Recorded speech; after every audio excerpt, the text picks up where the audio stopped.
Jeremiah Ken, a respected Black War veteran, walked through the Florida heat, proud of the life he had built.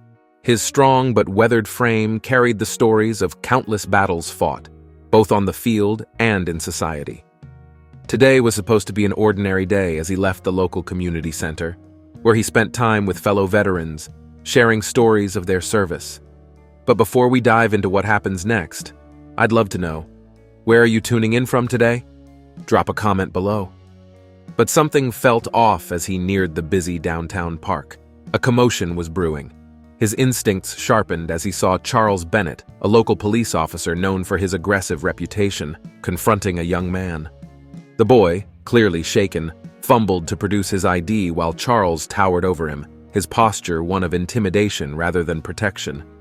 Jeremiah approached cautiously, unwilling to ignore what was happening.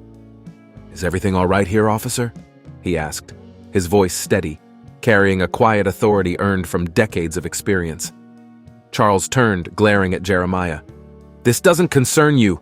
Keep moving," he snapped, his disdain thinly veiled.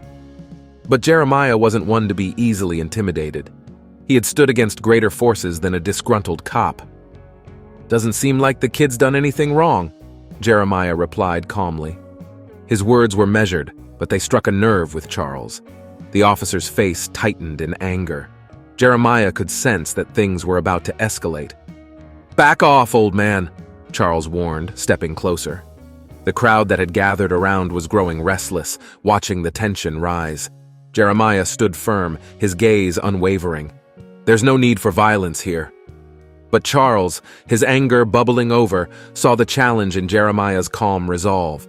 In a moment of rage, he shoved Jeremiah, sending him stumbling. The crowd gasped. Jeremiah, though momentarily thrown off balance, steadied himself. He was about to speak again when Charles, filled with fury, struck him hard across the face. Jeremiah crumpled to the ground, his head striking the pavement with a sickening thud. The silence that followed was deafening. Blood pooled beneath Jeremiah's head as the crowd stood frozen in shock. Phones were out, capturing every moment as Charles Bennett stood over the fallen man, realizing the gravity of what he had done. His heart raced as he reached for his radio, desperately calling for backup, trying to frame the situation to protect himself. But what Charles didn't know was that Jeremiah Ken was not just any man.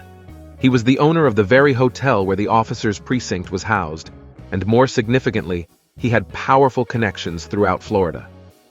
In a twist of fate, this moment of violence would cost Charles more than just his job.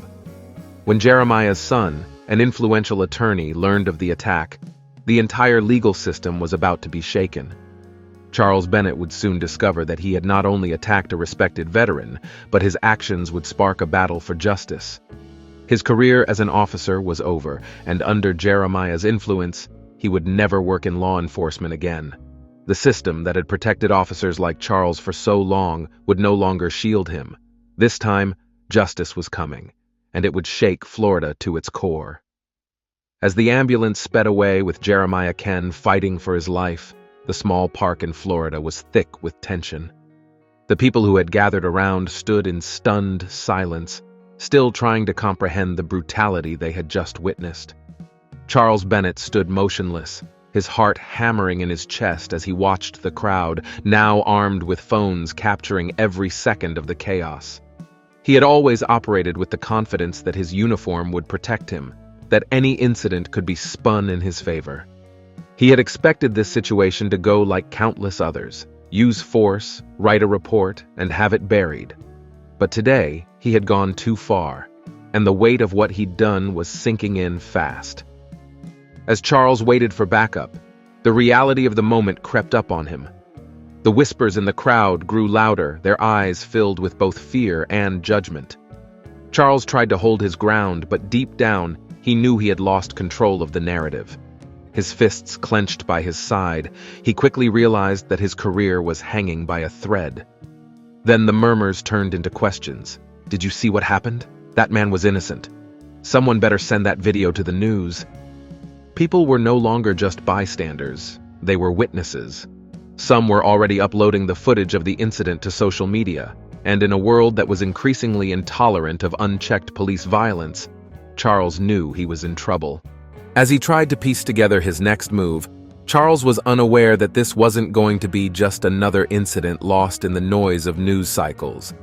Jeremiah Kenn's son, Joshua Kenn, was not just any lawyer. He was one of the top civil rights attorneys in the country. His name carried weight in legal circles, and he was known for dismantling corrupt systems brick by brick. Joshua, just like his father, was built of resolve, strength, and a deep commitment to justice. When the phone call came in from Florida that his father had been assaulted and lay comatose in the hospital, the world stopped for him. His father, a decorated veteran who had survived wars abroad, now lay on the brink of death in his own hometown, at the hands of an officer meant to protect the community. With fury boiling beneath the surface, Joshua booked the next flight to Florida, determined to hold Officer Charles Bennett and the entire police department accountable. But this wasn't going to be a mere lawsuit. Joshua was aiming to dismantle the systemic racism that had allowed someone like Bennett to rise through the ranks unchecked. This would be a reckoning.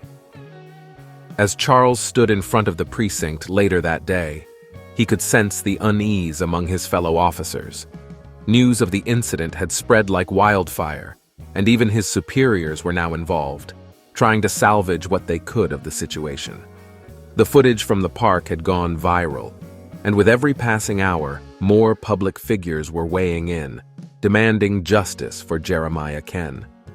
By the time Joshua Kenn arrived in Florida, the city was buzzing with media attention. Civil rights activists, politicians, and community leaders were rallying behind Jeremiah, while Charles Bennett's name was being dragged through the mud. Joshua wasted no time in gathering the evidence. He met with the witnesses, obtained the videos, and began constructing a case that would not only take down Charles Bennett, but would also expose the racial biases within the department. Charles had never felt fear like this. He had operated with impunity for years, always knowing that his badge would shield him from real consequences. But now, with Joshua Kenn leading a legal crusade and public opinion turning against him, he knew his days on the force were numbered, and it wasn't just his job at stake. Joshua Kenn was using every resource at his disposal to make sure Charles would never serve in law enforcement again. As word spread that Jeremiah's son was coming after not just the officer but the entire system, the police department went into damage control. The chief, once supportive of Bennett, now kept his distance, understanding the potential fallout. Politicians who had once brushed aside complaints about Bennett's behavior were now issuing statements, trying to disassociate themselves from the scandal. The days that followed saw protests filling the streets, calls for police reform echoing across the state. Charles Bennett was placed on suspension, but the damage was already done. Joshua Kenn, with his relentless pursuit of justice, filed a multi-million-dollar lawsuit against the department, citing racial discrimination, police brutality, and negligence. He knew the power of the law, and he was going to use it to make an example of Charles and any institution that had allowed men like him to thrive. Meanwhile, Jeremiah Kenn lay in the hospital, fighting for his life. His body was still, but his legacy was roaring through the streets of Florida. The community, galvanized by his son's fight, stood behind them both, demanding justice not just for Jeremiah but for every person who had been silenced by the same system. As the lawsuit moved forward, Charles Bennett's life unraveled. He lost his job, his reputation was destroyed, and any hope of working in law enforcement again vanished. Joshua's fight had just begun, but the outcome was already clear. Charles Bennett had underestimated the strength of the man he attacked, and he had no idea that his son would become his undoing. This wasn't just about one man's justice. It was about dismantling a broken system, and the Kenn family would stop at nothing to see it done. Leave a comment if you enjoyed this story. It doesn't cost you anything and you'll make me very happy.